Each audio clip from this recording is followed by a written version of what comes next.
Ayan guys, yung update dito sa ating binibreed na manok. So yan.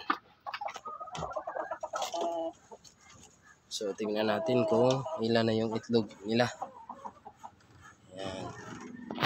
So yan, tapos na tayong magpakain. So yung tubig na yan is my Vitamin Pro guys.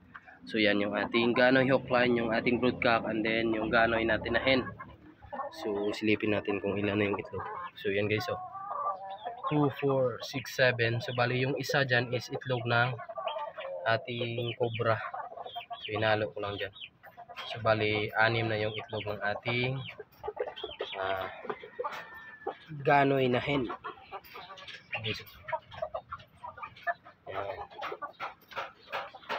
So ito yung ating pairing ngayon. Yan. Meron na silang 6 na itlog. Yan guys.